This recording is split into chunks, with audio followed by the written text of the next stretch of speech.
Dalam nama Bapa dan Putra dan Roh Kudus. Amin. Semoga damai dan sejahtera dari Tuhan kita Yesus Kristus beserta kita sekarang dan selama-lamanya. Saudara dan saudari yang dikasihi Tuhan, renungan kita untuk hari ini diinspirasikan dari Injil Matius bab 12 ayat 1 sampai 8. Pada waktu itu, pada hari Sabat, Yesus berjalan di ladang gandum. Karena lapar, murid-muridnya memetik bulir gandum dan memakannya. Melihat itu, berkatalah orang-orang Farisi kepadanya, "Lihatlah, murid-muridmu berbuat sesuatu yang tidak diperbolehkan pada hari Sabat." Tetapi jawab Yesus kepada mereka, "Tidakkah kamu baca apa yang dilakukan Daud ketika ia dan mereka yang mengikutinya lapar? Bagaimana ia masuk ke dalam rumah Allah dan bagaimana mereka makan roti sajian yang tidak boleh dimakan baik olehnya maupun oleh mereka yang mengikutinya, kecuali oleh imam-imam? Atau tidakkah kamu baca dalam kitab Taurat bahwa pada hari-hari Sabat imam-imam melanggar hukum Sabat di dalam bait Allah namun tidak bersalah? Aku berkata kepadamu, di sini ada yang melebihi bait Allah.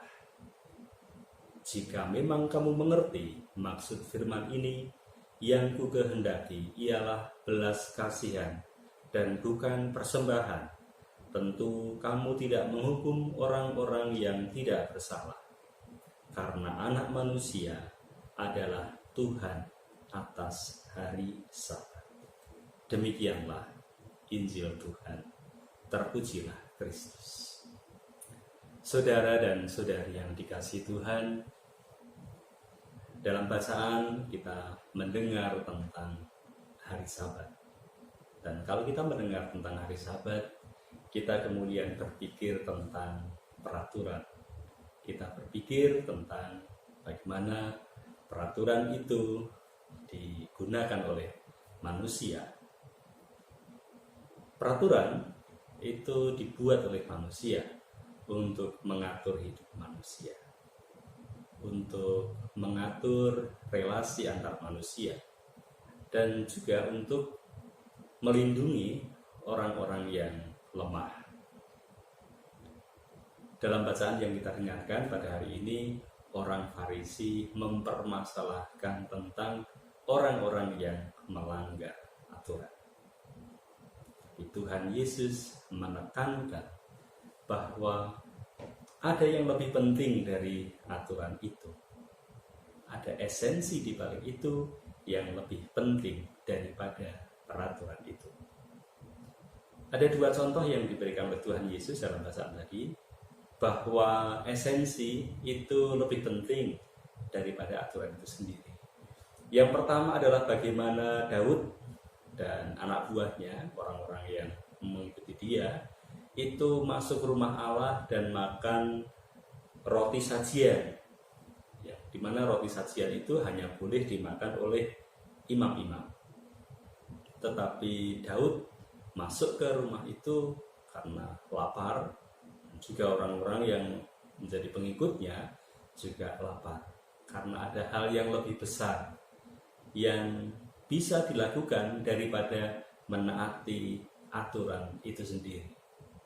Yang kedua adalah, yang dicontohkan adalah para imam-imam yang juga melanggar hukum Sabat namun tidak bersalah.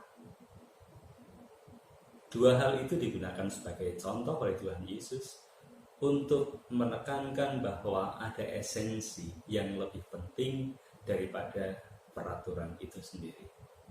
Tuhan Yesus juga menegaskan bahwa Tuhan Yesus adalah Tuhan atas hari Sabat itu sendiri. Tuhan memiliki kuasa atas hukum-hukum yang ada. Saudara dan saudari yang dikasihi Tuhan, keterikatan atau ketergantungan manusia pada peraturan-peraturan itu bisa membuat manusia itu menjadi orang-orang yang kaku, bisa menjadikan manusia itu menjadi pribadi-pribadi yang munafik karena merasa bahwa sudah menaati peraturan-peraturan. Kemudian kadang orang lalu memiliki hak yang lebih dibandingkan dengan orang lain, terutama orang-orang yang melanggar aturan-aturan itu. Tuhan Yesus tidak ingin manusia menjadi pribadi-pribadi yang munafik karena mereka hanya berpegang pada peraturan tanpa memegang pada esensinya. Ketika kita pergi ke gereja untuk mengikuti perayaan Ekaristi pada hari Minggu, maka esensi itu juga harus kita pahami, esensi itu juga harus kita pegang, bahwa ke gereja untuk mengikuti perayaan Ekaristi adalah anugerah Tuhan, di mana kita umat beriman disatukan dengan Tuhan. Bukan pada peraturan bahwa kita wajib ke gereja. Yang menjadi esensinya adalah bahwa kita ke gereja adalah mensyukuri anugerah Tuhan, bahwa Tuhan rela untuk menjadi manusia, dan kemudian dalam perayaan Ekaristi itu kita umat manusia disatukan dengan Tuhan dalam perayaan Ekaristi itu. Kalau kita menyadari bahwa perayaan Ekaristi adalah kesempatan bagi kita untuk bersatu dengan Allah, maka ada anugerah, ada rahmat yang bisa kita rasakan di situ. Berbeda dengan ketika kita berangkat ke gereja karena keterpaksaan. Kalau kita ke gereja dengan rasa terpaksa, maka yang kita dapatkan adalah kesia-siaan. Karena kita telah menghabiskan waktu 1 jam, 1,5 jam berada di dalam gereja, namun tidak mendapatkan apa-apa. Namun kalau kita merasakan ke gereja itu sebagai sebuah kebutuhan, kesadaran bahwa kita disatukan dengan Allah, maka ketika kita pulang dari gereja, kita akan mendapatkan kelegaan. Kita mungkin merasakan setelah kita keluar dari gereja, kita merasakan ada sesuatu yang ringan. Kita merasakan kegembiraan. Kita merasakan ada keceriaan yang kita dapatkan setelah perayaan Ekaristi selesai. Itu adalah salah satu anugerah yang bisa kita dapatkan dari perayaan Ekaristi itu.